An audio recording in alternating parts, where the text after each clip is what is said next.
iTunes U at Kennesaw State University.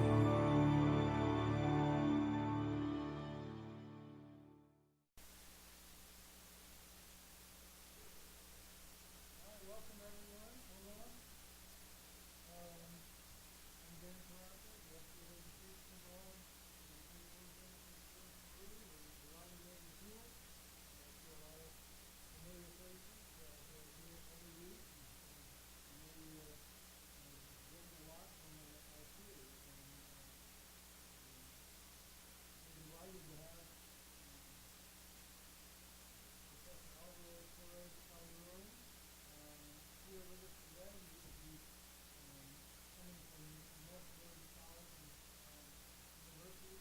So I guess you're driving through the mountains. No, at the end I took the highway. It was a nice drive, but it would have taken you twice as long. Probably. Tell you a little bit about Mr. Calderon. He was born in England and received a degree in law and political science from the University of England. Then he came to the United States and did a master's degree in Romance languages and literature and Spanish from the University of Memphis. I found out that he was a musician as well, so he loved living in Memphis, with all the music circles and there. And then he did his PhD from Florida State University. His specialization was 19th and 20th century Latin American literature, and he's been especially working on this topic that he's speaking about today. The works of Juana, Gorriti, and Clorinda, Matto. He's also co-director of the Spanish Summer Language Institute of North Carolina, and has been the advisor to the Latin American School Association there. He's published several books, and I won't read them all out, but several books of poetry, and really a delight. That's to be your host, and we thank you so much for making this part of your activities this year. All right, thank you. Thank you very much.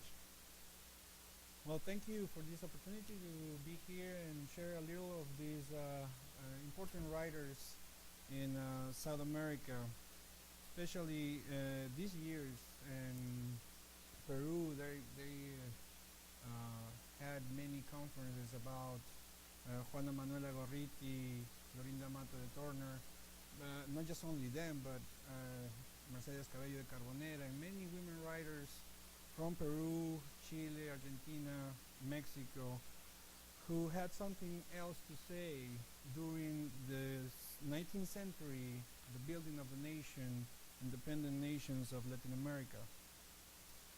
So I brought some pictures and I will combine them with my paper. And well, I'm going to be talking mostly about Argentina and Chile and Peru and the cities of Buenos Aires, for example, and also Salta, which is the northern part of Argentina and the Andean area. I had the opportunity to travel this year in May to Argentina, and we will see in the pictures at the end the contrast that we will see in the city of the capital in Buenos Aires and Salta, where is the city where Juana Manuela Gorriti was born, in the province of Salta. We have Chile, and also we are going to talk about Cusco and Lima, the capital in Peru. Those are the main areas that I'm going to be covering today.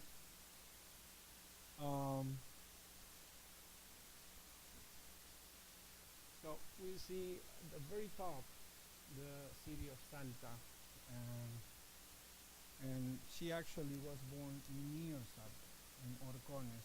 It's a little town. Also, I'm going to be talking about the Unitarians versus the Federalists. Unitarians group, political group that was in favor of liberal ideas, and the Federalists were conservative. So this is the main debate during the 19th century in Latin America: conservatives versus liberal, or barbarism versus civilization.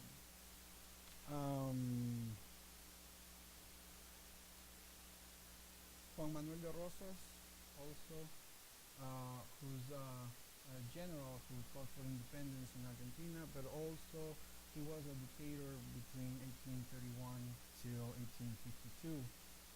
He represented the federal views, and his daughter, Manuelita Rosas, who is one of the protagonists in one of the novels from Juana Manuela Gorriti. Now, this is the month of Peru, and I chose Juana Manuela Gorriti. And why she is important? Because she was exiled and she lived in Peru a good time in Lima, about 40 years. So all her work is related not just only to Argentina, but also her work in Peru. So here are some pictures from Juana Manuela Gorriti. She's one standing on the right. And I'm going to read a little of her biography. Juana Manuela Gorriti was born in Orcones, province of Salta, 1818, where she spent her early years at the army base in the same town.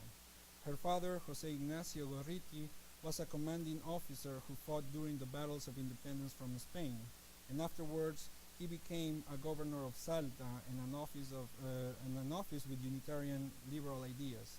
Her rebellious attitude was demonstrated since these early years, when at age of 6 or 8 years old, she was sent to a convent school, but soon she was unhappy and she returned home, where she will finish her formal education. Her father was defeated by the Federalist Juan Facundo Quiroga, and General Gorriti fled to Tarija, Bolivia in 1831, and later to Chuquisaca, another city in Bolivia. He died in 1835, but 3 years before, Juana Manuela Gorriti got married with a Bolivian officer, Manuel Isidoro Belsu. She had many difficulties adjusting to married life. There was considerable gossip in polite Bolivian society about the behavior of both spouses. But she settles down after the birth of her 2 daughters, Edelmira and Mercedes. Her husband, accused for conspiracy against the government, is exiled, and the family accompanied him to Peru. This setting will inspire Gorriti to write one of her first romantic tales, La Quena, the Flute, 1945. Belsu returned to Bolivia and proclaimed himself dictator of Bolivia in 1848. From 1850 until 1855, he governed as a formal constitutional president. In Peru, Gorriti will have a prolific literary life, as she also became a teacher of a primary school and also a founder of a school for young ladies. In 1865, Sueños y Realidades, Dreams and Realities, was published with very favorable reviews. Her memories of her childhood, as well as the civil war between Unitarians and Federalists, are recreated in these short stories. So one of the stories that she has is called The Black Glove, or El Guante Negro, which tells about the strong women, one Unitarian, Isabel, and the other Federalist, Manuela Rosas, daughter of the Federalist leader Manuel Rosas, and their struggle over a young man, Wenceslao, who cannot decide between them, but also cannot determine his political beliefs. Worse yet, he writes a letter saying he will defect to the liberal side and this letter fell into Federalist hands. His father feels obligated to kill him to protect the family honor, and his mother kills her husband in order to save her son, who then dies in the next major battle. The story is not only the representation of death and madness, but it is in fact a drama of how the Argentinian society is building after its independence from Spain. The building of this nation is violent and also with supernatural omens and symbols that emphasize the horrors of war. In the story, Wenceslao expresses his admiration to Manuela, who was visiting him, and I quote, "A beautiful flower born among weeds. This society that possesses you doesn't deserve you. They offend you, but if a loyal man, decided and energetic, can do something against the pain of living in a world that doesn't understand you, command me. My life is yours. My heart is beating in your hand full of admiration. Trust my heart, share part of your sorrows." Quote. After visiting him, Manuela, or Manuelita, leaves the house and also leaves her black glove at his request. He wonders if he can be her husband and bring prosperity to his nation if it wasn't for a fatal love of another woman. The name of Isabel comes into his mind. The author plays with the concept of the ideal woman, or the ideal woman who is an angel, who is delicate, soft, as is an apparent representation of a nation when she writes, quotes, "The door got open, a white vaporous and floating figure as the Willies from German ballads, a woman wrapped in white dress, covered by a delicate veil, tall, long, black hair, black eyes with broad pupils, as a face that reads the future." Quotes, "She's the angel, the pale fairy who carries a burden that obscures her forehead. She can see, she can feel and predict disgrace as the true image, as she feels sorry to reach it without being able to avoid it. She knows it gets closer to the air through light and shadows. However, she ignores its origins. The moment she will be hurt." Isabel talks about Rosa's dead squad. It is a group of barbarians that she already has seen in dreams when her father died by their torture. So in this case, the author is playing with the both concepts again about being civilized and barbarian. For the Unitarians, the barbarians are the Federalists, and that's the game that she's putting in these short stories. Wenceslao thinks that he doesn't deserve her love, and while Isabel is trying to cure him, the clock shows the moment of the upcoming tragedy, 12 a.m., a moment in which the black glove was discovered. It is a shocking moment for Isabel, and she fell on her knees and watches the little ribbon so she can discover the name, the owner, Manuelita Rosas. She feels betrayed and thinks about her father, who was right about the Civil War, but she also considers it as a punishment for loving a federal. She leaves Wenceslao with the following quote: "Goodbye forever, love Manuela Rosas in peace." Quote. Although the only way she could be persuaded if he enlists in the Unitarian military, if he changes his political beliefs. Wenceslao's mother, Margarita, comes to comfort him. She is portrayed as the image of nation as well, the one who loves and protects her sons, as if they were the future of the prosperous country. Wenceslao's mother will do anything to alleviate his sorrows, even if she needs to kill to achieve that goal. On the other hand, she has the Virgin Mary as a spiritual support. In the story, she prays to the Virgin Mary for her son's protection, and she will willingly receive any punishment that was intended for him. Wenceslao's father receives a letter from a spy that his son wrote, and also had the black glove. The letter would implicate his son's treason, and therefore it will determine his death. The letter was intended for Isabel, and in which the young hero decides to serve Unitarians not because of political ideologies but for the name of love. Also, the glove was included in the letter to be sent to Manuelita Rosas because he would not dare to do so, since he cannot call himself Manuelita's friend anymore. General Ramirez, Wenceslao's father, was preparing his son's secret death. He was going to be buried in one of the corners of his office.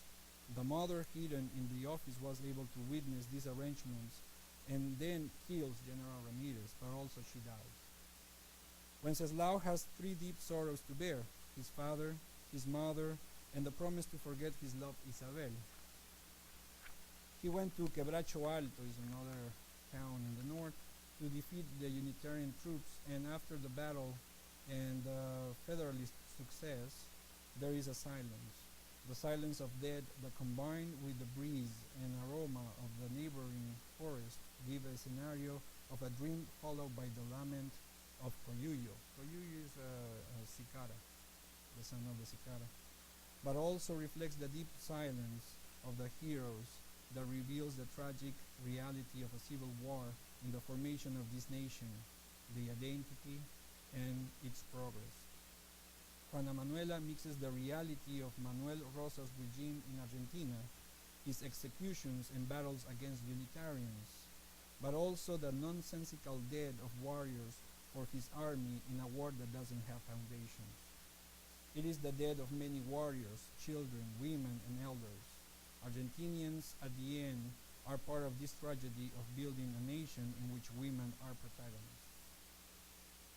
The terrible division between Unitarians and Federals are dramatized in another major short novel, such as La novia del muerto, the dead man's bride, La hija del mazorquero, the dead squad captain's daughter, El lucero del manantial, the morning star in the spring, as well as in shorter but not less moving war stories such as Una noche de agonía, a night of agony.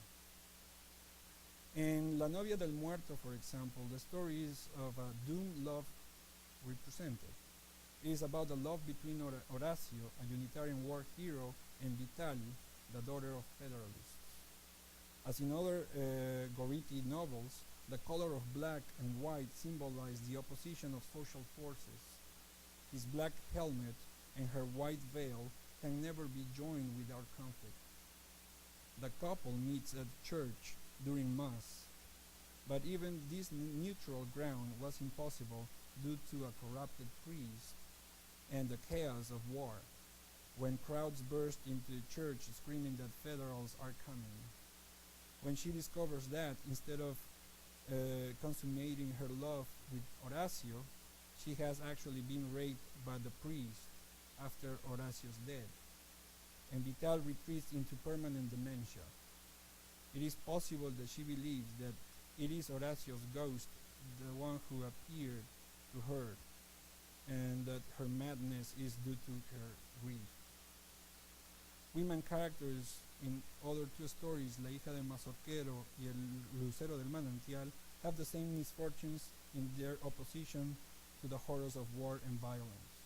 Clemencia, another character from La hija del mazorquero, succeeds for a time in helping the victims of her father's dead squad butcheries, thus undoing her father's work insofar as she is able. But she dies in place of the woman she would like to be, a wife of a Unitarian who opposes her father. Ironically, the father killed her because he mistakes her for the other woman. In El lucero del manantial, the author blends her autobiography and history with fiction that reflects exactly the title of her novel, Dreams and Realities, Sueños y Realidades. In this story, a young woman is described. She was the daughter of a commander of a frontier fort who falls in love with the man of her dreams when he rescues her from a runaway horse. She bears his son, but marries a man who years later opposes Rosas in the regime. Maria's husband is assassinated by Rosas' men and her son arrested. She makes a futile try to save her son from execution by appealing to Rosas, whom she recognizes as the boy's father. Rosas is the villain who ironically kills the son he has yearned for and he didn't know he had. False pride and excessive social aspirations are punished in the final novel of the volume that is called El Lecho Nupcial, or the wedding bed. So we see the image that the author is portraying in these novels, the fight between the Unitarians and the Federals. And her message is that she is not really giving us which side she's taking. She is basically condemning this unfounded war between brothers and sisters. And but she is also emphasizing the protagonism that women characters have in these novels. Juana Manuela Gorriti's international travels to exile took her from her birthplace in Salta, Argentina, to Bolivia, and eventually to Lima, where she was to make her mark as a writer, educator, journal editor, and a hostess of literary circles. In Lima, during the 70s, 1870s to 1876, she was the hostess for the literary circles of Lima, where she had the opportunity to meet Ricardo Palma, one of the most famous writers in Peru, famous for his Peruvian traditions. Is one of the books that he wrote, and I think I have his. That's a picture for Ricardo Palma, and also she met Clorinda Matto Turner. So we can see also 2 volumes of these literary tertulias or conversations between the intellectuals, not just only in poetry or prose, but also essays and political discussions.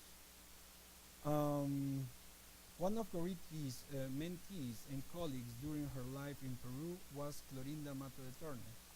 She was born in Cusco and studied at Colegio Nacional de Educandas. Matto founded the newspaper El Recreo. She was the director of newspapers El Perú Ilustrado, or the Enlightened Peru, and the Andes, Los Andes. She wrote the novel Aves sin Nido, Birds Without Nest, in 1889, in which she shows her concern for the indigenous situation. Also, she wrote novels such as Índole, Herencia, Legacy, and Tradiciones Cusqueñas, Traditions from Cusco. Also, some tales like, for example, La Peña del Castigo, and a theatrical drama, Imazuma. She lived exiled in Argentina from 1895 until her death in 1909. Currently, her remains were transferred from Lima to Cusco, her native city. And that's why all these conferences going on in Peru since 2010, sorry. Okay. Her works go beyond the issue of Native Americans in Peru or women or religious aspects. All these topics are central in the construction of the imaginary, where the identity and future of American leadership is formed by the recognition of their own history from the Incas to the present. In Matto's narrative, this nation is awakening from the lethargy, the complaint against injustice among classes, the claim for exemplary punishment to the corruption of the authorities, the critical view against the lack of education in general, and finally the request of unification that crosses geographic boundaries, a request for the construction of an intellectual network where women and men actively participate towards progress in Latin America. Her vision focuses initially from a particular point and then look and show a larger picture, an image of a great nation, the nation of Latin America. We can start by talking about the environment where she grew up. She grew up in Cusco. She knew about the Native American context because of her childhood and adolescence. She studied Quechua, and she can show this knowledge in her novel Leyendas y Recortes in 1893, and explained the origin of the Quechua group, providing information about the language, establishing the approach to both the Quechua and the Spanish sides to reach a common point. Thus, the Peruvian writer says, quote, "It is not out of place to mention that Quechua is the foundation of civilization in different South American nations." Quotes. Quechua was the mother tongue, a bond of union of the Peruvian people. However, Clorinda is not a reflection of one single culture. A writer and friend, Joaquin Lemoyne, describes a little portrait of her in 1887, showing us a writer who moves in two worlds and creates a new one. He notes, quotes, "When the Spanish word is missing or doesn't respond to the idea, she uses Quechua, she thinks in Quechua, she uses it, and saves the difficulty." Quotes. There is a close relationship between the author and her environment. She is influenced by the nature of the region and the character and courage of the inhabitants. In that effort, the author tries to give us detailed images from both positive and negative in her book, Traditions from Cusco. This text differs greatly from Ricardo Palma's Peruvian Traditions, which led to a harsh criticism against Matto due to a poor imitation of the original. However, her intention wasn't to imitate her mentor's work, but to show historical moments with reference to the indigenous reality that was left almost intact by Palma. She will accuse the abuses against indigenous people, the evil priests, the poor civil authority, without being playful and funny. So she establishes the difference between Palma's work, which was funny. He was using different stories and traditions in colonial Peru and make fun of them. So in this case, Clorinda Matto is talking about the traditions and history of the Incas and the descendants, but not in a funny way, because she wanted to portray a very serious message about what was going on with the indigenous situation. So it was misinterpreted in the 19th century by her colleagues, and they accused her as being a bad copy of her mentor.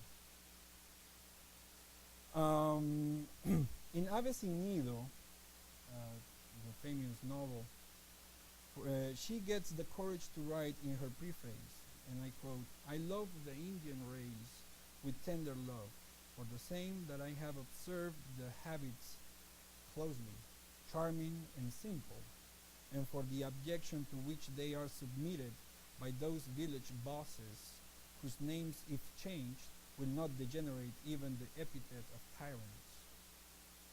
Quotes.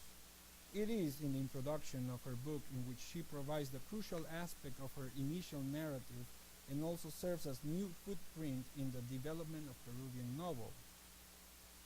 As Marcel Vázquez Castro says in The Back of the Ivory, Al Revés del Marfil, her way she portrays things is the consciousness of novelistic genre in our literary tradition. Quote, "In spite of the romantic features of her novel, literary criticism and history consider it the foundation of indigenous novel in Peru, as well as the text marked by realism." Quotes. The writer also showed us her European view, watching the wild of the highlands in Peru in order to emphasize the youth and the labor of city women as part of the progress. In the novel, one of the main characters, Lucia Marin, is the benefactor of the Indians, the angel of goodness. She was not an ordinary woman, and I quote, "She had received a fairly good education and inside of her intelligence reached the light of truth by comparing her with the average." Quotes.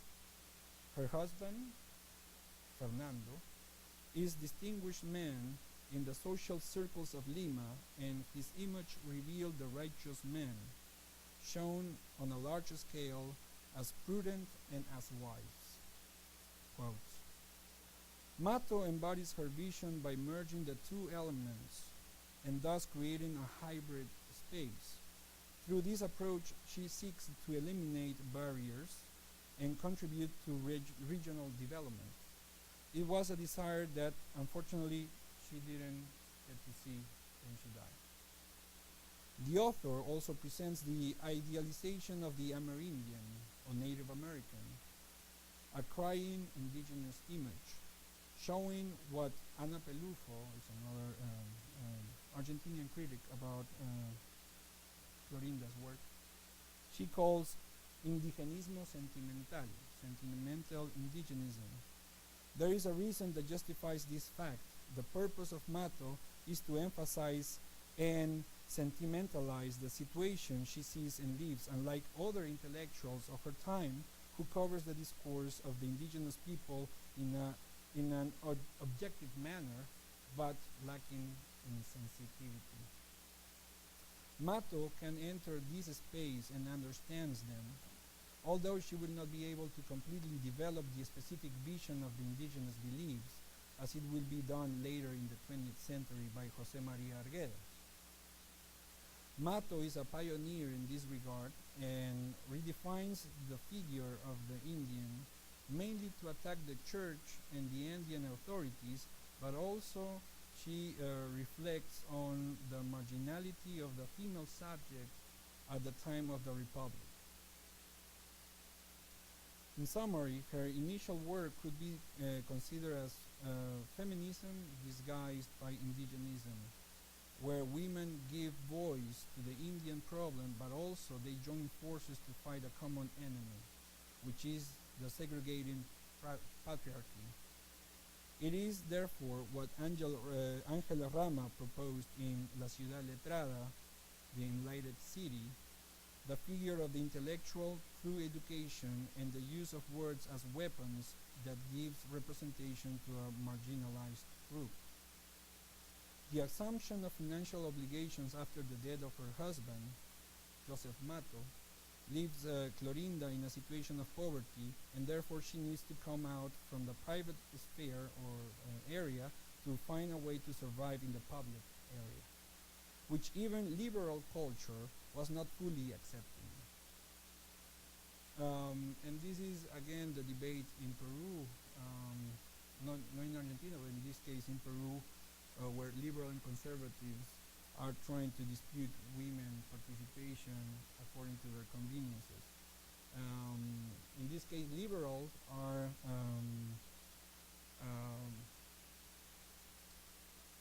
they try to portray women as participants in the society.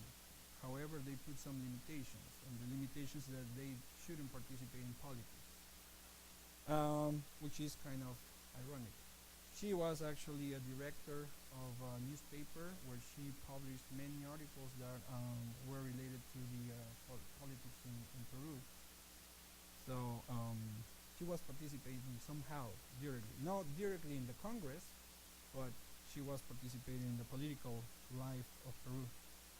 Matto was able to know many intellectuals of the time and have both Peruvian and international teachers like Juana Manuela Gorriti, who will boost literature with its famous literary circles, tertulias. Her actions in the public area gave her the satisfaction of a speech and voice in different aspects, but also earned her harsh criticism until she was excommunicated because of the publication of Ave Sin Nido. So what is the story of Ave Sin Nido? The story about Ave Sin Nido is the story of two young couple who met and want to get married, but they found out that they are children of the same father. So this is the impossible love, and this is one of the characteristics of romanticism. but also she is denouncing these um, acts from the church because the father is actually a priest. So she is denouncing the action of the church, and she's denouncing also the weak and corrupted civil authority. Okay, so she was excommunicated because of the publication of this novel, as well as an article called Magdala, authorized to be published in her newspaper, El Perú Ilustrado. And this article is called Magdala. Magdala is from Magdalene, and it's talking about the author who was authorized to publish in her newspaper was talking about the relationship between Jesus and Maria Magdalene. And we can see now all these stories, going on with the Da Vinci Code, for example, right? So this is not new. It's a topic that wasn't new, but she was accused because of her accepting this article in her newspaper, and she was excommunicated. And also she has some other political views. She was actually in favor of the president Avelino Cáceres, and during this time in 1886, the ideas that the president had at this time was constitutional authoritarianism. Was the tone of his proposal, and where the imagination to follow was one including Quechua and European elements in the building of nation identity. The president's support to the writer was useful to fight the discrimination she suffered as an intellectual coming from the countryside, Cusco, to the capital, dominated culturally by the oligarchy and European ideas. This situation will cost Matto the raid of her house and the burning of her printing shop in 1894. She decides to self-exile and starts her travel to Chile, and finally arriving in Argentina in 1895. Some of her work during the exile is compiled in her publication of 1902, Boreales, Miniaturas en Porcelanas. In this compilation of diaries, stories, and discourses, she externalizes the intellectual work and research of a woman experiencing the misunderstanding of men and the institutions imposed by them. Matto also gives us an explanation in defense of her ideas and political activities in favor of President Cáceres. She plans to continue her intentions to establish a possibility of change from outside the country. Our author took a key step in her integration projects, and it was critical for the continuation of her intellectual production and legacy.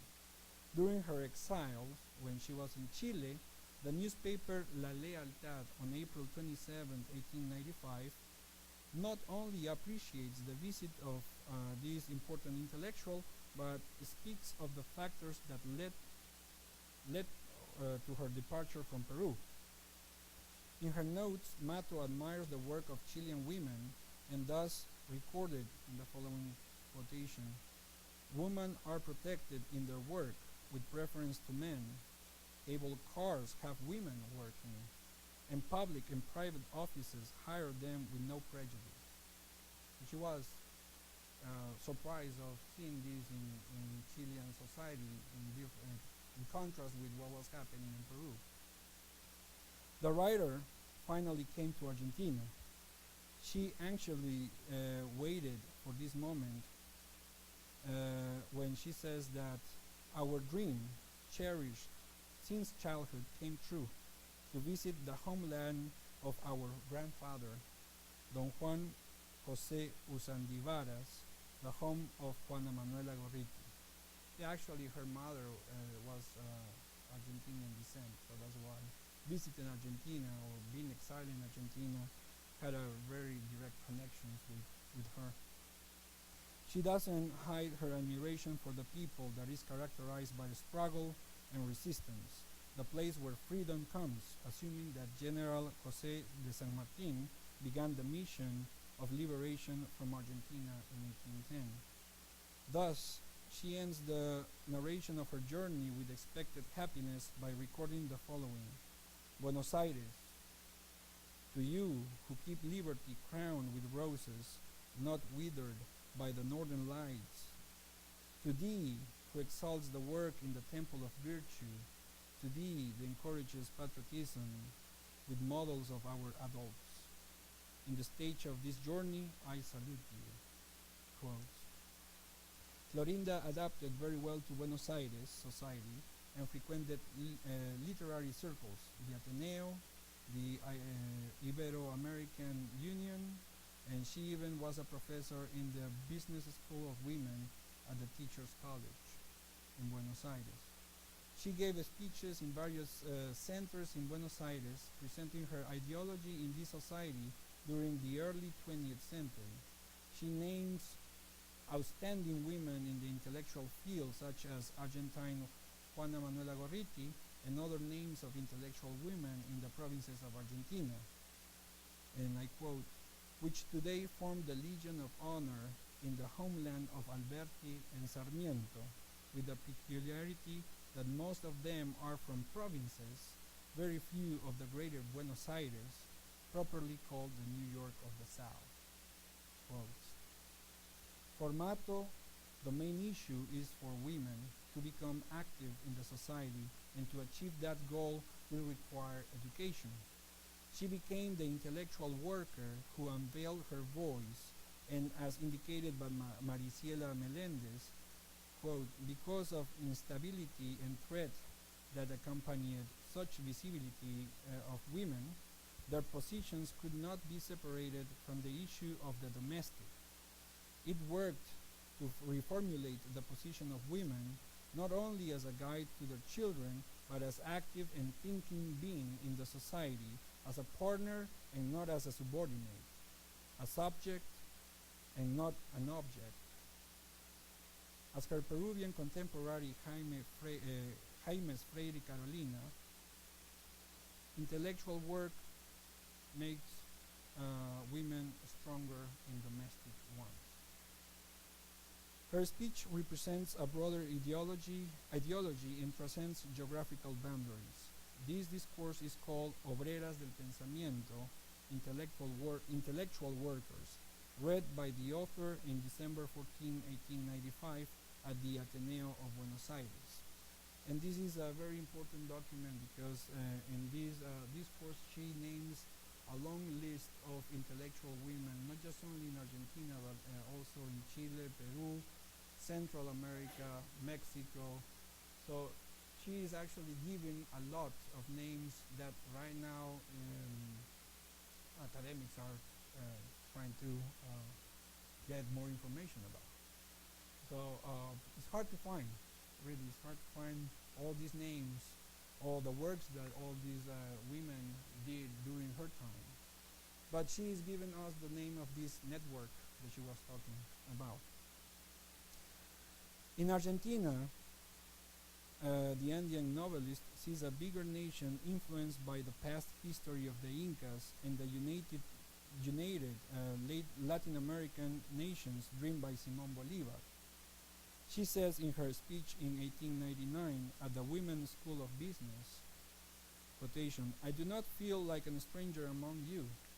For your country and mine, there are two laurel branches of a single trunk, with the same red flowers whose petals are bursting with the warmth of my father, sun god, towards the bluish sky, announcing the beautiful freedom invoked in May 25th, 1810, which was the revolution in Argentina, soaring in July 9th, the independence, 1816, and reached in December 9th, 1824, which was the last battle that Simón Bolívar had in Peru in order to get Peru freed from Spain. As Tomás Ward indicates, the national ideology of Clorinda Matto de Turner is beyond the simple nationalism. She offers the freedom of both men and women at work and in life. In her speeches concerning development, progress, and identity, we can mention Las Cuatro Conferencias sobre América del Sur, 4 lectures on South America, where Matto, as representative of Argentina traveling in Spain, talks about development projects that the country is implementing in the southern cone towards industrialization. In Spain, 1908, she teaches her conferences or her lectures, showing an image of Buenos Aires on the way to progress and remarks, quotations, "I have lived 15 years in Buenos Aires as faculty professor and practicing journalism at the same time, watching the movement and the influence of industrial labor in the progress of the country and what is convenient to the immigrant." Quotations. Matto states that in Argentina there is future that is conducive for the immigrant, and this ensures a better life for both the workers and their families. The question arises whether the author forgot that in Argentina the majority is immigrants and the indigenous population is almost non-existent. We believe that she thought about it, but she was practical in terms of options, because it was impossible to repopulate the land with the original settlers in the lands of the southern cone. Women and men are included in these plans, but also depend on the education they receive, which will confirm their participation with full knowledge of their role in society, and with the intention that this vision will expand throughout Latin America. Also, she promotes centers of innovative instruction and institutions in charge of protecting the rights of female workers. Finally, Clorinda Matto de Turner deconstructs the myths of power and civilization. She offers a counter-discourse redefining the symbols used by the patriarchal society.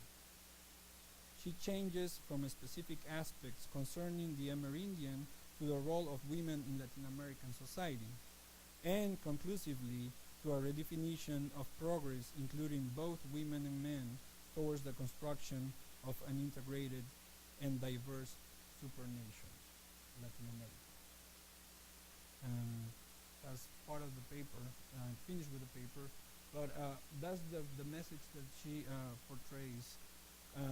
So it's not just only about the indigenous situation, but she actually has a broad vision of the Latin American nation. And I have some of her works that I mentioned: Herencia, Índole, Legacy, Race, Aves sin nido, Birds without nest, and Boreales, Miniaturas en Porcelanas. There's Northern Lights and short stories that she has there. Boreales, Miniaturas en Porcelanas is probably the one that is not too much mentioned in the studies, because there are more essays and discourses. But it's actually the book that has her ideal of a broad nation and the conferences of South America. And as I mentioned, I traveled trying to follow the routes that they had, and we can see Buenos Aires, big city, and this is the Plaza Mayo, for example, and the Congress in Buenos Aires. And then I went to the north in Salta, and we can see the difference. We were horseback riding. Okay, that picture, I tried to do some galloping there, but that probably is the best one I had. This is the traditional dress in Salta, where Juana Manuela Gorriti was born. And this was during the month of May, so that's during the Argentinian Revolution in 1810, so they are celebrating that month. I went to show, and they were having this music, salsa music, which is a combination of Andean music and Creole music, European music. So it's very interesting to see and listen to.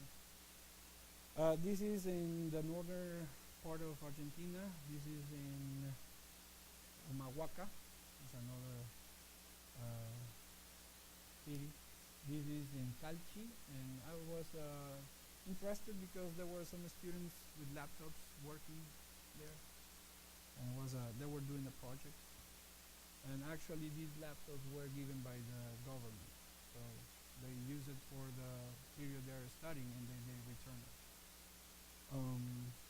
Vicuña, which was something interesting for me because my idea of Argentina also changed in this travel, because seeing the northern part, I didn't imagine, I wasn't able to imagine that these animals were going to be in this area. Usually we'll find them in Peru or in Bolivia, but in the northern part also we have vicuñas. This is from the family of the llamas. No?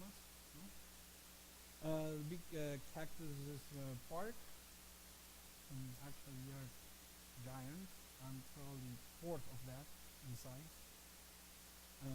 More vicuñas and guanacos. There, I'm very close to the Tropic of Capricornio. There's a sign there. And I went to the Cathedral of Salta, and I saw Manuela Gorriti's remains. So this is Cusco.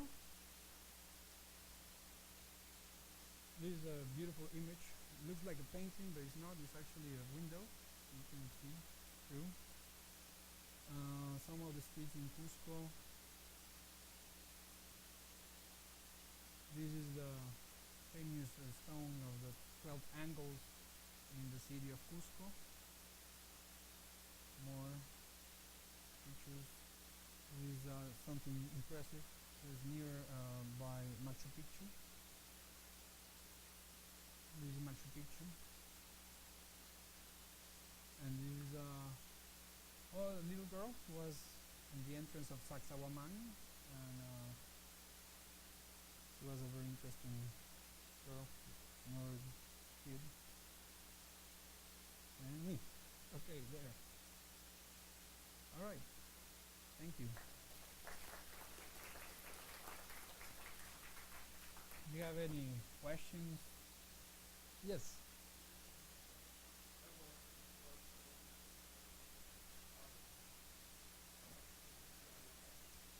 Well, some of them weren't able to publish with their names, so they use nicknames. And so to find all these production, it is really hard to find a complete work of each one. We can find Angelica Palma's, Ricardo Palma's daughter, novels and poems, but we cannot find, for example, letters. There are some critics who found letters from Manuela Gorriti, and she has some letters, communication between Ricardo Palma and Manuela Gorriti. So she used that information in one of her last novels, Oasis en la Vida, for example, or some information about Cocina Ecléctica, which was a collection of recipes from different parts of Latin America, different food and dishes. But in reality, trying to find the concept of nation from the women's perspective is incomplete. There are many names, and one of the documents that Clorinda Matto provides is the Intellectual Workers Discourse in 1995. She gives all these lists of names. So yeah, I would say we have a lot to work with.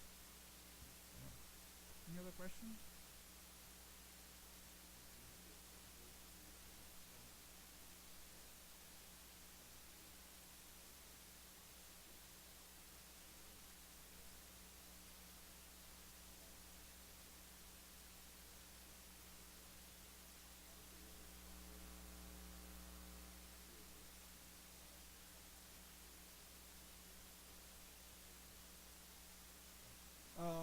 For Encima Cielo has a translation from Gorriti's work.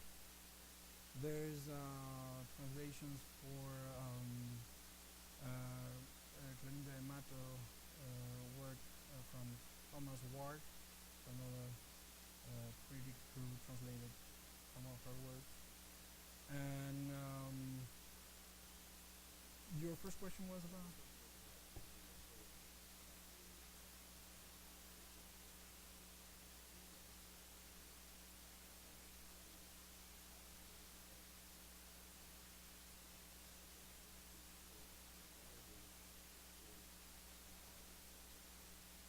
Well, they're important because they are considered the pioneers of not just only the indigenous situation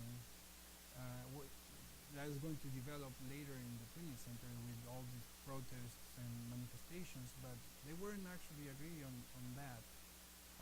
They wanted more intellectual work than what happened in the 20th century. But also they are the pioneers in general of the image of women in society. So it is actually a very broad area, not just only for feminism, but in general it could be for also used in cultural studies, for example.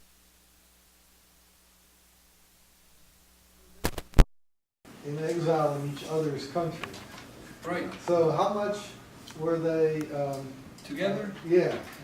They were together in 1870s during the tertulias and the literary circles.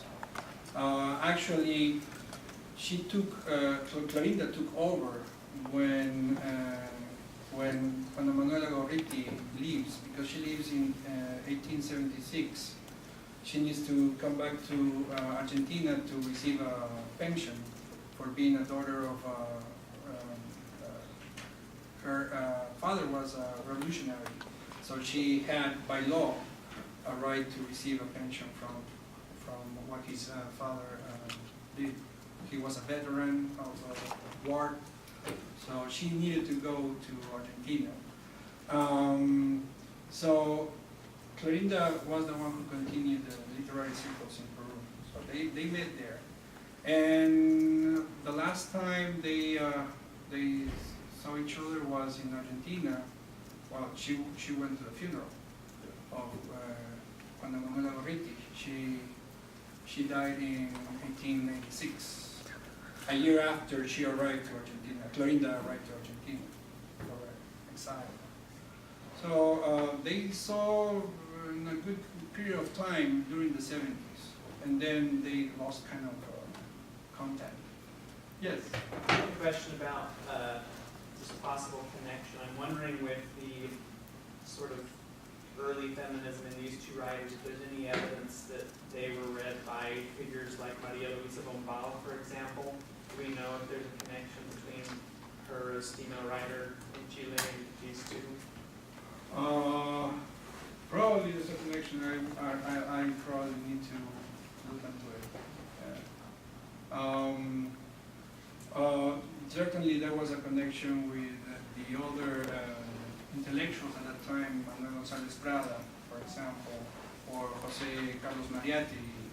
But José Carlos Mariátegui doesn't really mention Clorinda Matto's work, because during that time, Clorinda Matto was considered, as I mentioned before, a bad copy of Ricardo Palma or Manuel González Prada's work. It's just because it was dominated by male intellectuals. So anything that she would say was really brave to say. And her printing shop was burned, for example. So whatever she said was always questioned. And that aspect, Gorriti, since his previous, Clorinda Matto, she kept sort of a low-profile opinion in religion and politics. Another intellectual who was very strong in her opinions was Mercedes Cabello de Carbonera. Actually, she was probably the most courage to do that. She will die at the beginning of the 20th century in a mental clinic. So it is a hard life of these intellectuals, because they are not just only doing the domestic part, but they are crossing the border to the public sphere. More questions? Yes. Why do you think that they excluded like equality in politics? Do you think they decided to hold it off for later, that wasn't a realistic goal at the time? Is it like tactical or? Well, since they're the pioneers, their idea was basically, if you could be in the domestic sphere, it would be the most reasonable, but at least you need to be educated, not just only to be in the domestic sphere and being in ignorance. So they could be the mother of the future of the nation. So they didn't really agree with the ideas of being in Congress or participating in women manifestations in the streets, like it is noted by Jose Marti, for example, in the American Notes. He has these observations of what's going on with American women here in New York or in Chicago, where they are outside protesting and they are having some other activities in the public sphere. So there's a contrast. They portray women as active in society, but as educators for the future, not really as protesters. That happens in the 20th century. When do women get the vote in Peru? No, there's an attempt in the first quarter of the 20th century. I don't recall exactly the year. But now in Peru, for example, there's a lot of concern for women, abused women, for example. There's a specific office now in the government that is called the Secretary of Women, Children, and Old Age.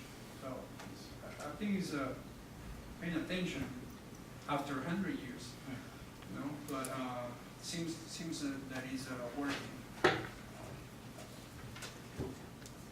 Any other questions? Okay. Thank you again. Thank you very much.